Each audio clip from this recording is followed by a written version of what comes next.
सुप्रभात भैया बहनों। आज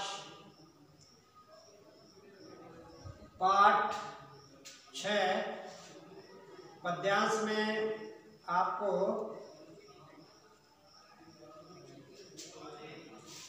शमशेर बहादुर सिंह जी की कविता उषा के बारे में हम आज अध्ययन करेंगे।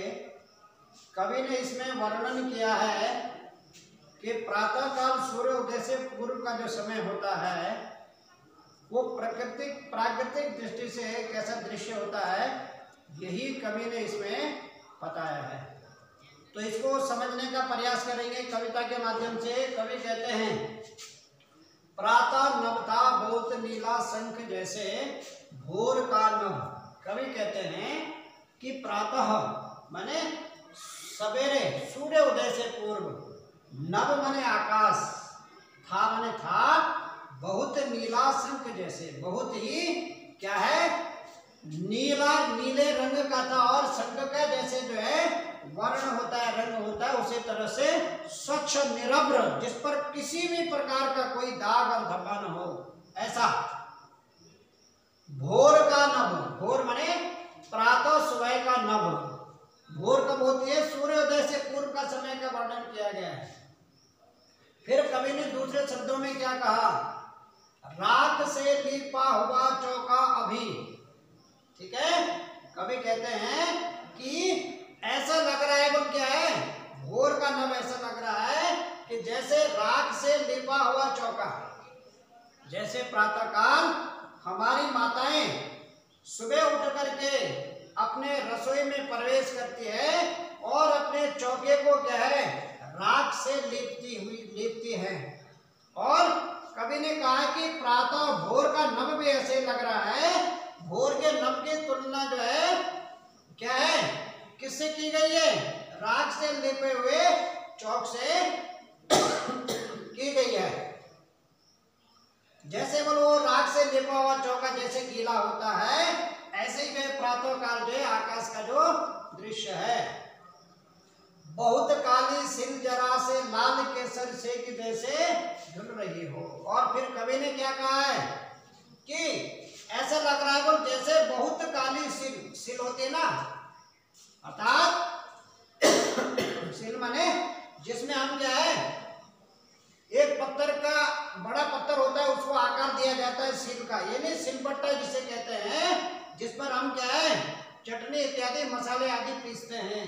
तो वो ऐसी कौन सी बोल, वो काली सिल जरा से लाल केसर से कि जैसे धुल गई हो। जैसे बोलो उस सील के ऊपर जो है लाल केसर को पीसने के बाद जैसे उसको धुलने के कारण वो गीली हो गई हो, उसी तरह से जो है वो क्या है, आकाश का जो दृश्य है ऐसा दिखाई दे रहा है, भोर का नभ। तीसरा, स्लेट पर या लाल खड़िया चाक से मल दी हो किसी ने। जैसे बोल क्या है, किसी बच्चे ने अपने स्लेट पर जो है लाल खड़िया, चौक या लाल खड़िया से जैसे क्या मल दी हो किसी ने। जैसे बोल किसी बच्चे ने अपने स्लेट के ऊपर जो है लाल चौक से या खड़िया से अपने स्लेट पर जो है उसको रगड़ दिया हो और उसका जो रंग है वो उसे तरह का दिखाई देता है।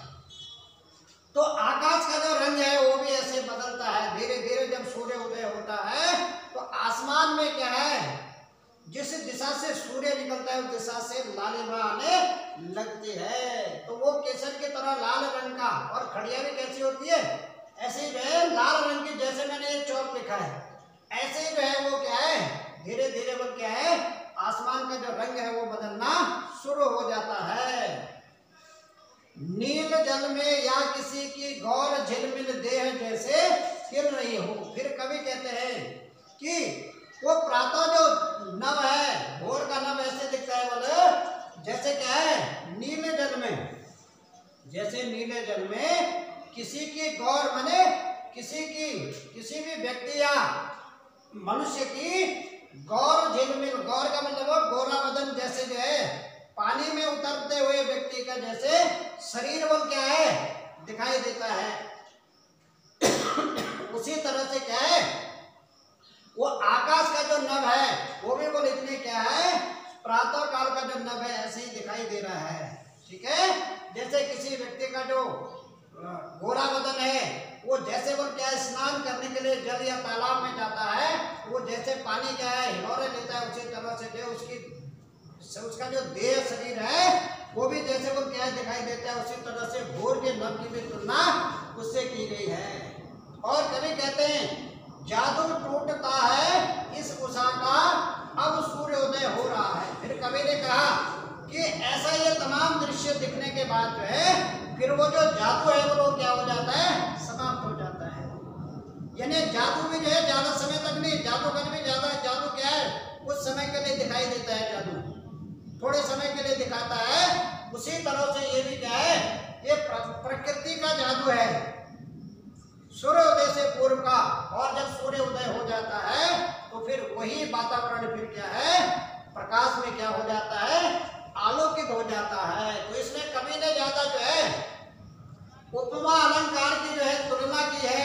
ठीक है ना, उपमा अलंकार अगर किसी की तुलना दूसरे से की जाती है तो उसमें कौन सा अलंकार होता है, उपमा अलंकार है। इसीलिए कवि ने क्या है अलग अलग रूपों में इसको दिया है। पहला जो है नीले शंख का दिया है, दूसरे लाख से दीपा और चौके का उदाहरण दिया है, तीसरा जो है काली सिल से केसर पीस करके जो है उसका जैसे रंग दिखता है प्रातः काल का ऐसे दिखता है, चौथा जो है लाल खड़िया जैसे शरीर पर किसी ने मल दी हो, फिर पांचवा जैसे किसी की गौर देह जो है जल में बोल झिलमिल जैसे दिखती है, उसी तरह से कवि ने इसका वर्णन किया है।